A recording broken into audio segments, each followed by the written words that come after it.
5 illegal gold miners who had been trapped at Matala Gold Mine in Mumba district of Central Province have been rescued alive after being trapped for 17 days in tunnels exceeding to depth of 100 meters with no food and clean water. Weak but strengthened by the fact that light has finally shined at the end of the tunnel, families of the affected miners call it a miracle.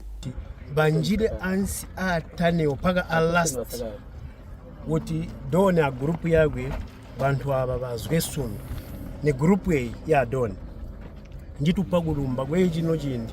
The miners received a quick treatment at the scene before being transported to Mumba District Hospital for specialized treatment and observation. One of the rescuers, a fellow miner, narrates how they managed to get to their colleagues despite endangering their lives in the mission. We managed to first locate one miner, then continued digging, and finally found the others at the end of the tunnel, filled with water. This particular tunnel is the deepest.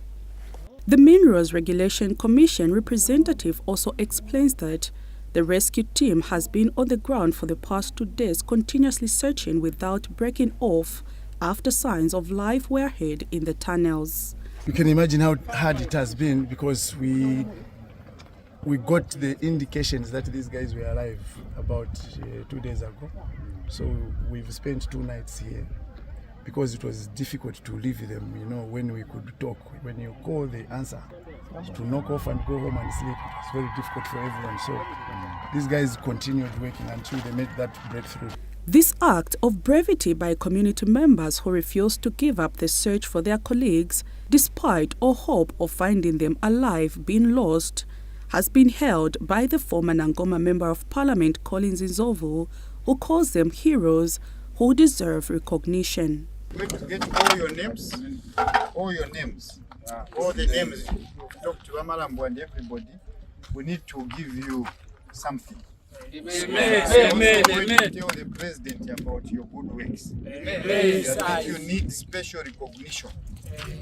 You need special recognition because you worked very hard. Thank you so much. And Zambia's Ministry of Mines and Minerals Development Permanent Secretary Dr. Hapenga Kabeta, in a statement released to the media, says preliminary assessment indicate that 3 more miners might still be trapped underground, with rescue operations continuing at the site. For the rescued miners, it is a second chance to life, a chance to reflect and make better choices going forward. Prudence Chota for Dharma News.